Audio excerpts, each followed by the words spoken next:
ನಿಮ್ಗೇನಾದ್ರೂ cinema ರಂಗ ಬೇಸರ ಆಗಿದ್ದು, ಅವಮಾನ ಆಗಿದ್ದು? ಹೆಚ್ಚಿನದನ್ನ ನಾವು ನಿರೀಕ್ಷೆ ಮಾಡಿದಾಗ ಬೇಸರ ಆಗುತ್ತೆ, ನೋವಾಗುತ್ತೆ. ಬನ್ನಿ ಅಂತ ಹೇಳಿ ಪಾತ್ರ ಕೊಡದಿರ್ಬೋದು. ಸಿನಿಮಾ ಅಂದ ತಕ್ಷಣ ಒಂದಿಷ್ಟು ಏರಿಳಿತಗಳು ಸಹಜ. ನಿಮ್ ಲೈಫಲ್ಲಿ ಸಿನಿಮಾದಲ್ಲಿ ಏರಿಳಿತ ಅನ್ನೋದು ಕಾಣಿಲ್ವಾ ಅಂತ? ಅರ್ಜೆಂಟ್ ಇಲ್ವಾ, 2 ದಿನ ಪೇಮೆಂಟ್ ಮಾಡಿ ನಡ್ಕೊಂಡೇ ಬರ್ತೀನಿ ಅಲ್ಲಿ. ನೀವ್ ಕಂಡುಕೊಂಡಂಗೆ ತಾರತಮ್ಯ ಅನ್ನೋದು ಇಲ್ಲಿದೆಯಾ ಅಂತ? ಸಿನಿಮಾ ರಂಗದಲ್ಲಿ ಬದುಕು ಕಟ್ಕೊಳ್ಳೋದು ಕಷ್ಟ ಆಗಿದೆ ಸರ್. ಇಂಡಸ್ಟ್ರಿಗೆ ಇರಬೇಕಾಗಿರೋದು ಯಾವುದೇ ರೀತಿಯ ಕ್ವಾಲಿಟಿಗಳನ್ನ ಇದು ಹೊಂದಿಲ್ಲ. ಈ ಸಿನಿಮಾದಲ್ಲಿ ಸಕ್ಸಸ್, ಸೂಪರ್ ಡೂಪರ್ ಸಕ್ಸಸ್ ಆದಂತ ಹೀರೋ, ಡೈರೆಕ್ಟರ್ ನೆಕ್ಸ್ಟ್ 5 ಸಿನಿಮಾವನ್ನು ಗೆಲ್ಲಕ್ಕೆ ಸಾಧ್ಯ ಇಲ್ಲ. ಆರಂಭದಲ್ಲಿ ಎಲ್ರಿಗೂ ಆದಂಗೆ ನಿಮ್ಗೇನಾದ್ರೂ ಸಿನಿಮಾ ರಂಗ ಬೇಸರ ಆಗಿದ್ದು, ನೋವು ತರಿಸಿದ್ದು, ಅವಮಾನ ಆಗಿದ್ದು, ಆ ಥರ ಏನಾದ್ರು? ಇಲ್ಲ ಸರ್, ಅಂಥದ್ದು ಯಾವುದೇ ಅನುಭವನೂ ಆಗಲಿಲ್ಲ. ಅನುಭವ ಆಗೋದಕ್ಕೂ ನಾನು ಬಿಟ್ಕೊಳ್ಳಿಲ್ಲ. ಈಗ ನಾವು ಹೆಚ್ಚಿನದೇನಾದರೂ ಬಯಸಿದಾಗ, ಹೆಚ್ಚಿನದನ್ನ ನಾವು ನಿರೀಕ್ಷೆ ಮಾಡಿದಾಗ ನಮಗೆ ಸಹಜವಾಗಿ ಬೇಸರ ಆಗುತ್ತೆ, ನೋವಾಗುತ್ತೆ, ಅಸಹನೆ ಮೂಡುತ್ತೆ, ಇದೇನೇನೋ ಆಗುತ್ತೆ.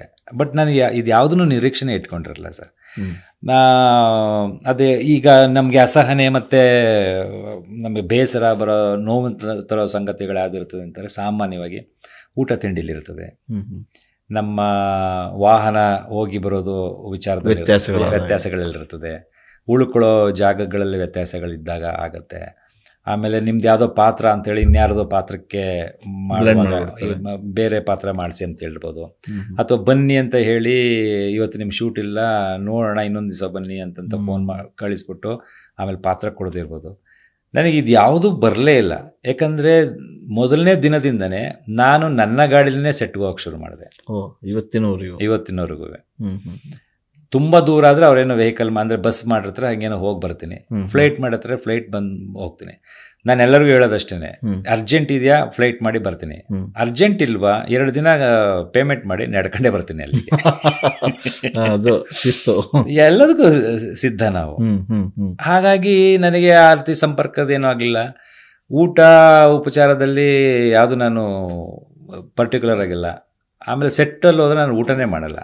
ಮುಂಚಿತವಾಗಿ ನೀವು ರಂಗಭೂಮಿ ಹಿನ್ನೆಲೆಯಿಂದ ಬಂದವರು, ಆ ಶಿಸ್ತು ಗೊತ್ತು, ಸ್ವಾಭಿಮಾನ ಗೊತ್ತು. ಹಾಗಾಗಿ ಯಾವುದಕ್ಕೂ ನೀವು ತಲೆ ಕೆಡಿಸ್ಕೊಂಡಿಲ್ಲ? ಇಲ್ಲ ಸರ್, ಆಗಲಿಲ್ಲ. ಹಾಗಾಗಿ ನನಗೆ ಯಾವುದೇ ರೀತಿಯ ನೋವಿನ ಅನುಭವ ಆಗ್ಬೋದು, ಅಥವಾ ನನ್ನನ್ನು ಹೀಯಾಳಿಸೋದಾಗ್ಬೋದು, ಅಥವಾ ನನ್ನ ತುಂಬ ಕಾರ್ನರ್ ಮಾಡೋದಾಗ್ಬೋದು, ಎಲ್ಲೂ ಅನಿಸ್ಲಿಲ್ಲ. ಸಿನಿಮಾ ಅಂದ ತಕ್ಷಣ ಒಂದಿಷ್ಟು ಏರಿಳಿತಗಳು ಸಹಜ. ನಿಮ್ಮ ಲೈಫಲ್ಲಿ ಸಿನಿಮಾದಲ್ಲಿ ಏರಿಳಿತ ಅನ್ನೋದು ಕಾಣಿಲ್ವಾ ಅಂತ? ಅಂದರೆ ಸಕ್ಸಸ್, ಫೇಲ್ಯೂರ್, ಸಿನಿಮಾ ಆದಾಗ ವಾಟ್ ನೆಕ್ಸ್ಟ್ ಅಂತ ಆ ಯೋಚನೆಗಳು? ಇಲ್ಲ ಸರ್, ಇವತ್ತಿನವರೆಗೂ ಅದು ಬಂದಿಲ್ಲ ನನಗೆ. 10 ವರ್ಷ ಆಯಿತು ನಾನು ಸಿನಿಮಾಗೆ ಬಂದು. ಇದುವರೆಗೂ ಆ ರೀತಿ ಎಲ್ಲೂ ಕೂಡ ಆಗಿಲ್ಲ. ಆಗದೇ ಇರೋದಕ್ಕೆ ಕಾರಣ ಇಂಡಸ್ಟ್ರಿ ಸರ್. ಹೇಗೆ ನಾನು ಥ್ಯಾಂಕ್ಸ್ ಹೇಳ್ಬೇಕಾಗಿರೋದು ಕರೆಕ್ಟ್, ಸಿನಿಮಾ ಇಂಡಸ್ಟ್ರಿಯಲ್ಲಿರೋಂಥ ಎಲ್ಲ ನನ್ನ ಪ್ರೀತಿ ಪಾತ್ರರೇ ಸರ್. ಉದಾಹರಣೆಗೆ ಹೇಳ್ಬೇಕು ಅಂತಂದರೆ, ಕಾಂತಾರ ಸಿನಿಮಾದಲ್ಲೇ, ಕಾಂತಾರ ಸಿನಿಮಾ ನಡಿಬೇಕಾದ್ರೇ ಸುಮಾರು 5 ಮೇಜರ್ ಸಿನಿಮಾಗಳು ಮಾಡ್ಕೊಂಡೋಗಿದ್ದೀನಿ. ಅದು ಹಾಗೇನೆ, ಬೆಳಗ್ಗೆ ಅಲ್ಲಿ, ರಾತ್ರಿ ಇಲ್ಲಿ, ರಾತ್ರಿ ಇಲ್ಲಿ, ಬೆಳಗ್ಗೆ ಅಲ್ಲಿ. ಒಟ್ಟು ಯಾವುದಕ್ಕೂ ತೊಂದರೆ ಆಗಲಿಲ್ಲ? ಯಾವುದಕ್ಕೂ ತೊಂದರೆ, ನನ್ನ ಕಡೆಯಿಂದ ಯಾವುದೋ ತೊಂದರೆ ಇರಲ್ಲ, ಅವ್ರ ಕಡೆನೂ ಯಾವುದೋ ತೊಂದರೆನೂ ಮಾಡಿಲ್ಲ ಸರ್. ತುಂಬ ಚೆನ್ನಾಗಿ ನನ್ನನ್ನು ಇದು ಮಾಡಿದ್ದಾರೆ, ಗೌರವಿಸಿದ್ದಾರೆ, ಸ್ಥಾನ ಕೊಟ್ಟಿದ್ದಾರೆ. ಸೊ ಹಾಗಾಗಿ ನನಗೆಲ್ಲೂ ಆ ರೀತಿ ಏರಿಳಿತಗಳು, ಇದು ಸಿನಿಮಾ ಬಂದಿಲ್ಲ ನೆಕ್ಸ್ಟ್ ನಾನು ಏನು ಮಾಡ್ಬೋದು ಅನ್ನೋ ಯಾವುದೇ ಆಲೋಚನೆ ಬಂದಿಲ್ಲ. ಈ ನಾಟಕ ಇದೆ, ಅಲ್ಲಿ ಹೋಗಿ ನಾನು ಇನ್ವಾಲ್ವ್ ಆಗ್ತೀನಿ. ನಮ್ಮದೇ IM ಅಕಾಡೆಮಿ ಅಂದ್ಬಿಟ್ಟು ನಮ್ಮದೇ ಒಂದು ಸಂಸ್ಥೆ ಇದೆ, ಡ್ಯಾನ್ಸ್ ಆ್ಯಂಡ್ ಮ್ಯೂಸಿಕ್ ಹೇಳ್ಕೊಡೋ ಸಂಸ್ಥೆ, ಕ್ಲಾಸಿಕಲ್ ಡ್ಯಾನ್ಸ್. ನಾನು ಹೆಂಡತಿ ಅದನ್ನು ನಿರ್ವಹಿಸ್ತೀನಿ ಮೈಸೂರು, ಶ್ರೀರಂಗಪಟ್ಟಣ 2 ಕಡೆ ಮಾಡ್ತೀನಿ. ಡಾಕ್ಟರ್ ಶಾಂಭವಿ ಸ್ವಾಮಿ ಅಂತ ನನ್ನ ಹೆಂಡತಿ ಹೆಸರು.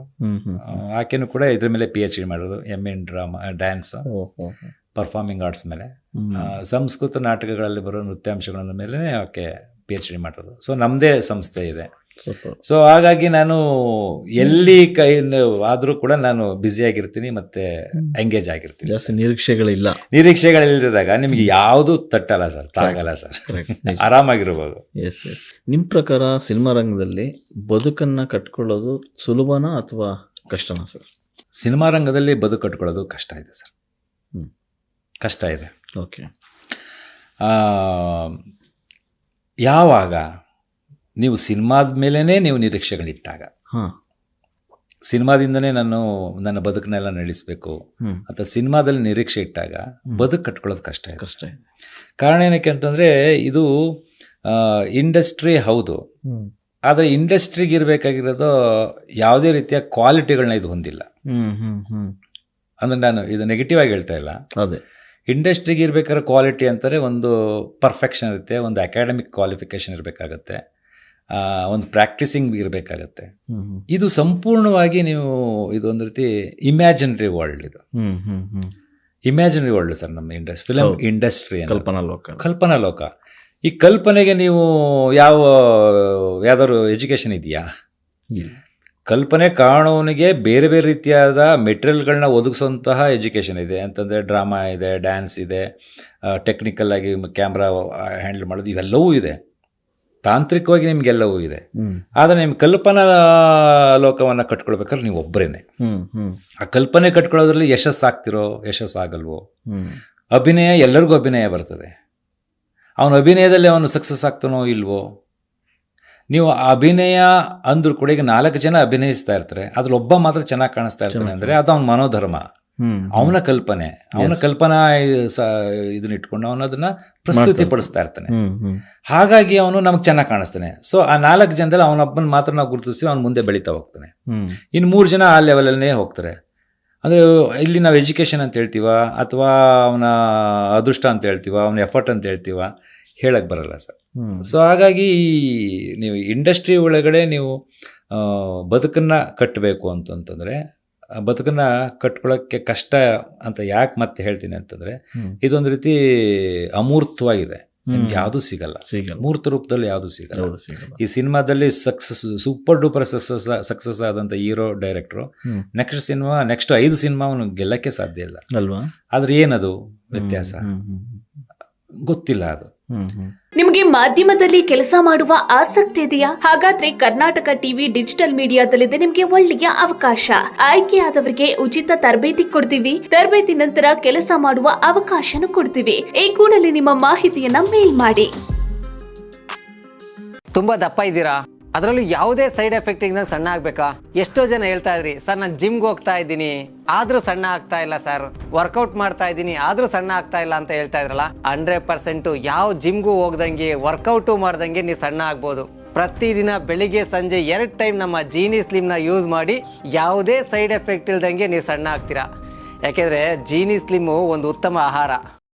ದೇಹದಲ್ಲಿ ಬ್ಯಾಡ್ ಕೊಲೆಸ್ಟ್ರಾಲ್ ಜಾಸ್ತಿ ಆದಾಗ ಹಾರ್ಟ್ ಅಟ್ಯಾಕ್ ಆಗೋ ಚಾನ್ಸಸ್ ಜಾಸ್ತಿ. ಇತ್ತೀಚೆಗಂತೂ ಸಿಕ್ಕಾಪಟ್ಟೆ ನ್ಯೂಸ್ನ ಕೇಳ್ತಾನೆ ಇದ್ದೀವಿ. ಸೊ ಬ್ಯಾಡ್ ಕೊಲೆಸ್ಟ್ರಾಲ್ನ ಕಮ್ಮಿ ಮಾಡೋದಕ್ಕೆ ಉತ್ತಮವಾದ ಆಹಾರ ತುಂಬ ಇಂಪಾರ್ಟೆಂಟು. ಜೀನಿ ಸ್ಲಿಮ್ ಯೂಸ್ ಮಾಡಿ. ಕರೆಕ್ಟ್, ಜೀನಿ ಸ್ಲಿಮ್ನಲ್ಲಿರುವಂತಹ ಎಷ್ಟೋ ಆಹಾರ ಧಾನ್ಯಗಳು ಕೊಲೆಸ್ಟ್ರಾಲ್ ಲೆವೆಲ್ನ ಕಮ್ಮಿ ಮಾಡೋದಕ್ಕೆ ಹೆಲ್ಪ್ಫುಲ್ ಆಗುತ್ತೆ. ಸೊ ಹೆಲ್ದಿ ಆಗಿರಿ, ಜೀನಿ ಸ್ಲಿಮ್ನ ಯೂಸ್ ಮಾಡಿ.